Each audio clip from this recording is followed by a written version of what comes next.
இப்போ பாருங்கள், நம்ம வந்து இந்த கோழியை வந்து இந்த மாதிரி தோலோடையே நம்ம வந்து இதை இப்படி வெட்டி எடுத்து வச்சுக்க வேண்டியதான். இப்போ வந்து நான் போட போகிற தூளுங்க எல்லாமே வந்து நான் இந்த மாதிரி ரெடிமேடாக தான் போட போகிறேன் நான். ஓகேங்களாங்க, ஒன்றும் அரைச்சிலாம் நான் எதுவும் செய்ய போகிறதில்ல.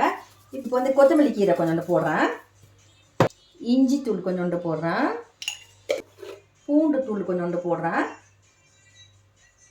உப்பு போடுறேன், மிளகாய் தூள் போடுறேன், கொஞ்சோண்டு சீரகத்தூள் போடுறேன். எல்லாம் கொஞ்சோண்டு தெரிஞ்சுங்களாங்க. இதை போட்டுட்டு இதை வந்து இப்போ நம்ம எந்த எண்ணெய் எதுவுமே ஊற்றாமல் இதை வந்து இப்போ நம்ம வந்து அழகாக கிளற போகிறோம். இந்த பாருங்கள், இந்த மாதிரி கிளறும் போது இந்த தோல்லாம் கொஞ்சம் வந்துடும். அதனால் நம்ம அழகாக அப்படி செஞ்சுவோம். தோல் அப்படின்னு அது கைட்டிக்கிச்சுன்னா பரவாயில்ல, அது ஒன்றும் பெரிய பிரச்சனைலாம் ஒன்றும் கிடையாது. இந்த மாதிரி இதை பேக்கி இப்படி எடுத்து வச்சுக்கலாம். ஓகேங்களாங்க. இதில் வந்து கொஞ்சோண்டு நம்ம மைதா மாவு போட்டுக்கலாம். நான் வந்து சும்மா ஒரு புடி அளவுக்கு போட்டுக்கிறேன், ஒரு பன்னி அளவுக்கு. இதில் வந்து சோள மாவையும் கொஞ்சோண்டு போடுறேன். பாருங்கள், ரொம்ப போடல, கொஞ்சோண்டு தான் போடுறேன். உப்பு போடுறேன். இந்த மாதிரி கிளறி விட்டுட்டு இப்போ இந்த மாதிரி செஞ்சு வச்சுக்கிறோம்ல கறி, இதை வந்து நம்ம லேசாக அப்படி போட்டு எடுத்து வச்சுக்க வேண்டியதாங்க. இப்படி எடுத்து வச்சுக்குவோம்.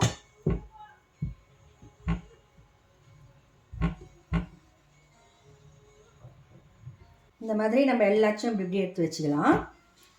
இந்த மாதிரியில் இல்லை அப்படி பெரட்டி நம்ம வந்து இதை எடுத்து வச்சிட்டோம். இப்போ நான் என்ன செய்கிறேன்னாக்கா, அந்த மாவு இருக்குது பாருங்கள், அதில் வந்து நான் கொஞ்சோண்டு மஞ்சள் தூள், சும்மா கொஞ்சோண்டு, எனக்கா பெரிய மைதா மாவில் செஞ்சாக்கா அது அவ்வளோவா நல்லா இருக்காதுல்ல, அதனால் சும்மா கொஞ்சோண்டு மஞ்சள் தூளும் மிளகாத்தூளும் போட்டுக்கிறேன். இது கூட வந்து இந்த புதினா பவுடர் கொஞ்சோண்டு போட்டலாம். இப்போ வந்து இப்போ நம்ம என்ன செய்ய போகிறோம், தண்ணி ஊற்றி கரைக்க போகிறோம்.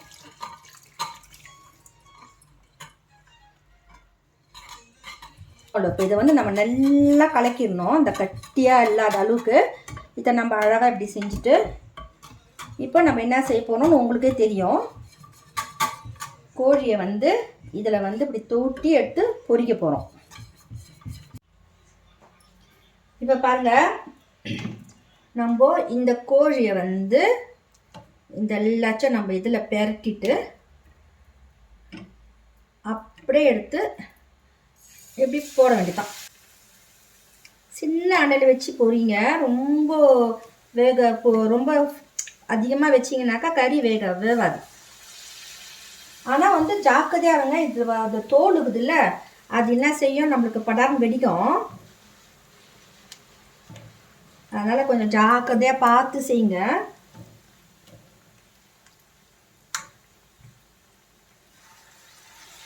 ஹலோ,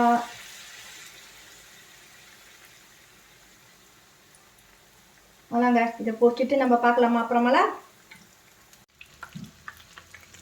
இந்த மாதிரி நீங்கள் வந்து இதை திருப்பி விடுங்க,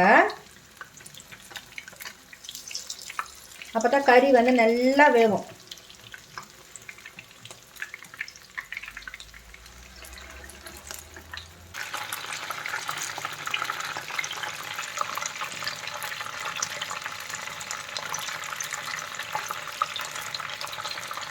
இந்த பாருங்க, சூப்பராக நல்லா பொரிஞ்சிடுது பாருங்கள் ரெண்டு பக்கமும். இப்போ பாருங்கள், உங்களுக்கு அந்த சத்தம்லாம் இல்லை பாருங்கள் உங்களுக்கு.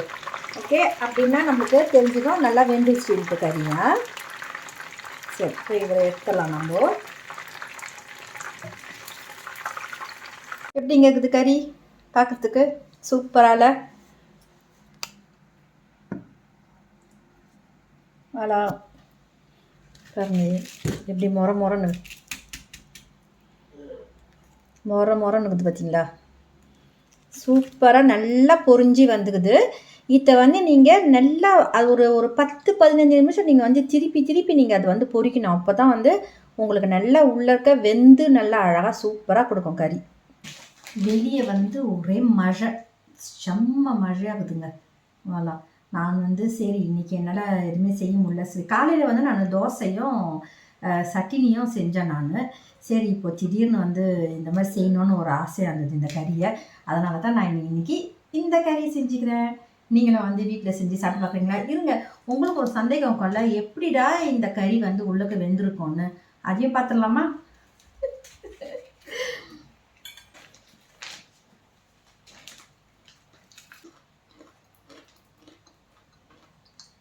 செம்ம மொரன்னு இருக்குதுங்க.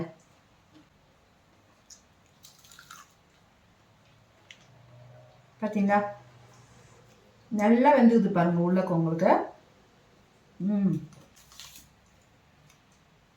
அந்த நம்ம வந்து அந்த கறியில் போட்ட அந்த தூள், இந்த பூண்டு தூள், இஞ்சி தூள், நம்ம போடுற எல்லா தூளுங்களையும் அதில் போட்டு நல்லா மெலாஜ் பண்ணி நம்ம வந்து இந்த கறியில் வந்து நம்ம வந்து அதை பரட்டிட்டோம் இல்லையா?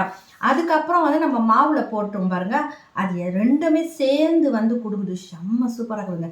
சரிங்க, நான் வந்து சும்மா வந்து சாப்பாடு செஞ்சுட்டு செம்ம சூப்பராக இருக்குதுன்னு சொல்லக்கூடாது. நீங்கள் இதை செஞ்சு பார்த்துட்டு எனக்கு சொல்லுங்கள் எப்படி இருக்குதுன்ட்டு. ஓகேங்களாங்க? சரிங்க, இந்த ஒரு சின்ன வீடியோ உங்களுக்கு நான் போடணும்னு தான் போட்டுட்டேன். சரிங்க, நான் உங்களை அடுத்த வீடியோவில் சந்திக்கிறேங்க. ஓகே, பாய்.